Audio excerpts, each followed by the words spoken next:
Thank you, Mr. Chairman. Let me start with Mr. McLaughlin.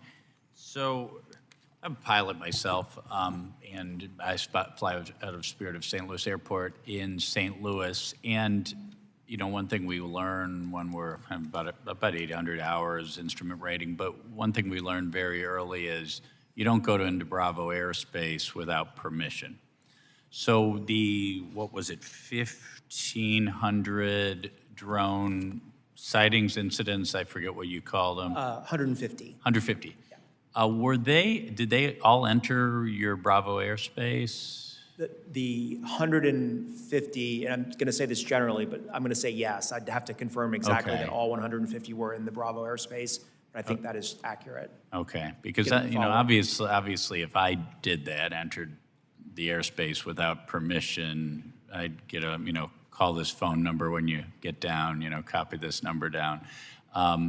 I wonder generally, are you able to locate the drone operator, and do they face consequences? If so, what are those? So generally speaking, we are able to, and by generally, I'm not going to say 100% of the time, but I would say more than 50% of the time, we're able to locate the pilot. Because of the license plate signature that we talked about? Yeah, and, okay. and as one of your colleagues mentioned, a 17-year-old, that's generally who it is. And that's generally what it is. It's a kid in a local community who got a new toy and doesn't know the rules. It's inadvertent, okay. And, we do have laws against, trespass. And, one of my colleagues mentioned, the pool, your daughter is sunbathing out by the pool, and someone flies the drone over and starts taking pictures. Let's say the dad walked outside and said, heck with this. And he's let's say it's out in the country, there's no harm in shooting a 12 gauge in the air, and he blasts that thing. Did he just break some laws? I assume he did, yeah, I assume the answer to that's yes. Now, of course, we're not allowed to guard our homes with shotgun traps, but what can that husband and father do when privacy is violated, or what laws is the drone operator, if any, violating? Well, I would say the first step here is that we have this remote identification rule, which has now taken effect. Virtually all drones flying in the national airspace should be broadcasting a license plate.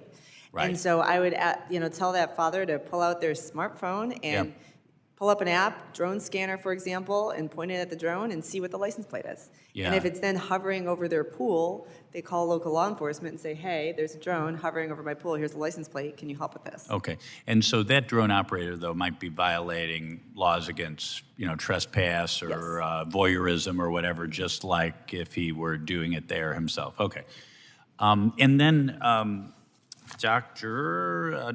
Cahill, you mentioned that the problem with counter drone systems might include laws such as Title 18 USC, the Aircraft Sabotage Act, and 49 USC aircraft privacy.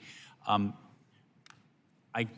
would imagine most of those laws were passed at a time where messing with aircraft, those aircraft were manned, and in doing anything to mess with aircraft or aircraft communications or aircraft navigation systems would put people in jeopardy. But here we're talking about a drone. It's an inanimate object.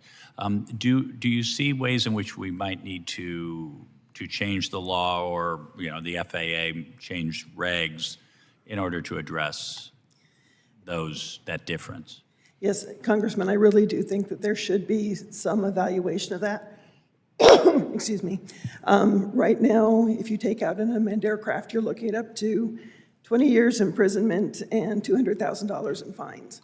Taking out an aircraft. Mm-hmm. And the law doesn't really distinguish between manned and unmanned? It does not. That in the statute in Title 49, Section 84001, the definition clearly states it is an aircraft.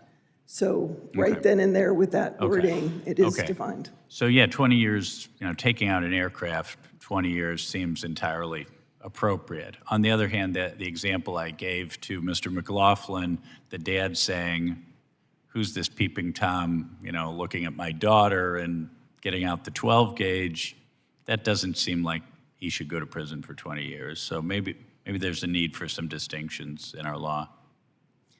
Congressman, I believe that there should be in there, but it needs to be reasonable, and you need to consider what the impact of an aircraft coming down is. Sure. You don't want somebody just shooting and having it fall on a car or a kid out playing. Sure. So Yeah, there needs to be guidelines in there. absolutely. Okay, thank you.